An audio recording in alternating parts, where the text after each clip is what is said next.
Wesh les gars, c'est Juan. Aujourd'hui, on se retrouve pour une nouvelle vidéo. Aujourd'hui, on va parler du match opposant Séville au Real Madrid. Alors, match qui a fini en match nul, donc un partout pour les deux équipes. Forcément, vu que c'est un partout. Alors, je suis obligé, bien sûr, pour commencer cette analyse qui va être très rapide, je pense, de parler de l'arbitrage. L'arbitrage en Liga, c'est une catastrophe et c'est tous les week-ends. Ça peut arriver que dans un match, voilà, un arbitre se trompe une fois, deux fois, trois fois, ça reste des humains et dans tous les cas, on ne peut pas avoir raison à chaque fois. C'est normal, c'est le but d'un arbitre non plus, c'est pas des robots, etc. Mais le problème, c'est qu'en Liga, toutes les semaines, tous les week-ends, il y a des problèmes d'arbitrage. Mais tout le temps, tout le temps, tout le temps, tout le temps, tout le temps. Je ne sais pas ce qu'il faut changer. Bon, vous allez me dire les arbitres, mais je pense pas que ça soit que ça. C'est pas possible que les arbitres soient tous nuls que en Liga. Ça me paraît compliqué. Alors bien sûr, il y a des bons arbitres en Liga aussi, mais bon, on est obligé de. En fait, ça devrait être normal d'être un bon arbitre, surtout à ce niveau-là. Je veux dire, sinon tu vas arbitrer l'équipe du coin et puis voilà. Mais, euh, mais non, des deux côtés, même si j'estime quand même que le Real s'est un peu plus fait avoir à cause de l'arbitre, parce que le penalty sur Vinicius doit y être 10 fois. Alors maintenant, est-ce que Bellingham aurait dû sortir aussi, etc. Bon, c'est des faits de jeu. Voilà, je sais pas vraiment. J'ai pas envie de trancher, je veux pas être le mec qui va trancher, etc. Si on reprend point par point, pour la première période, alors j'ai pas pu voir l'entièreté de la première période, malheureusement. Mais voilà, je me suis quand même renseigné sur les gros faits que j'ai pas vus. Il y a eu le penalty sur Vinicius, très compliqué parce que pour moi, c'est pas. En fait, pour moi, c'est pas compliqué du tout. Pour moi, il y a penalty 10 fois, il y a une VAR, il y a tout ce qu'il faut. Pour moi, tu siffles le penalty sur cette action. Même si voilà, hein, je suis supporter du Barça, objectivement, pour moi, tu dois siffler penalty.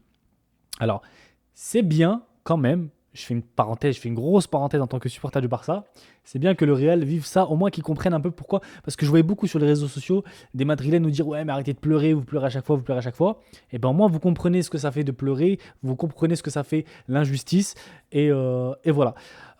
Sinon sur la deuxième période, euh, un bon petit retour de Séville, bon avec le but, hein, le CSC d'Alaba. Et aussi, du coup, très très bon but de Dani Carvajal qui va provoquer la faute et qui est aussi à la finition avec un gros gros jeu de tête. J'ai l'impression que c'était Ramos. Il s'est transformé.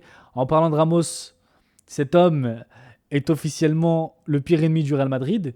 Quand il joue contre le Barça, il marque contre son camp. Quand il joue contre le Real, il fait un match de fou. Et c'est tant mieux, tant mieux. Voilà, le Real Madrid quand même qui est encore premier avec 4 points d'avance. Donc c'est-à-dire si le Barça pardon, gagne demain, c'est toujours pas bon. J'aurais aimé qu'il perde. Séville, je crois qu'il est 13e actuellement. J'aurais aimé que le Real perde, comme ça au moins, si demain on gagne, on arrive à égalité.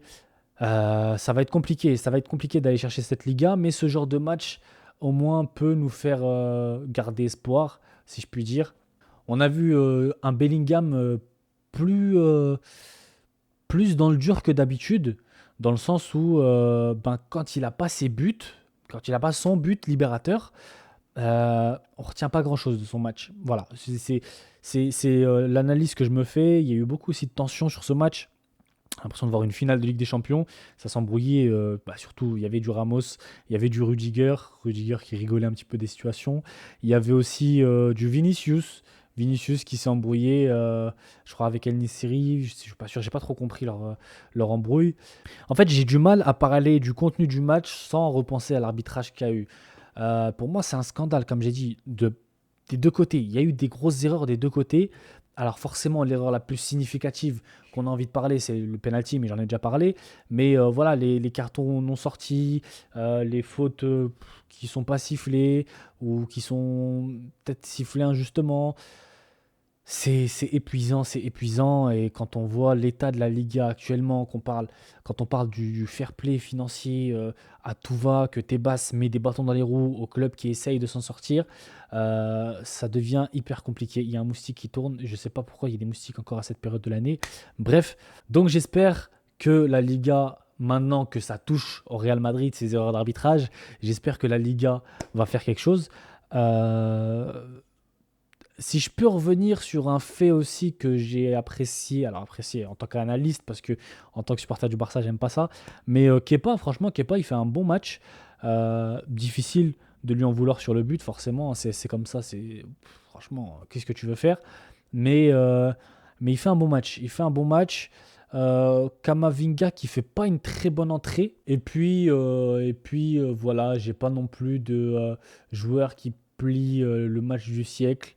Je pense pas, j'en ai pas en tête. Lamela qui fait pas une très bonne entrée non plus. Rafa Mir invisible. Je pense qu'il aurait dû laisser Nesri. Après, je sais pas si c'est par rapport à l'embrouille qu'il a sorti parce qu'il a dû être énervé ou quoi. Mais je pense qu'un profil comme El Nesri en attaque, 90e minute, t'envoie des ballons en l'air, euh, ça peut être intéressant. Mais voilà, globalement pour ce match, c'est pas le match qui m'a fait le plus vibrer de cette saison. On a du mal à vibrer sur la Liga cette année, cette saison, et ça fait peut-être même. Franchement, cette saison, c'est pire que d'habitude. Je sais pas. La Liga est en train de mourir à petit feu. Et c'est terrible. C'est terrible parce que c'était l'un des championnats, si ce n'est le championnat le plus intéressant à regarder pour moi.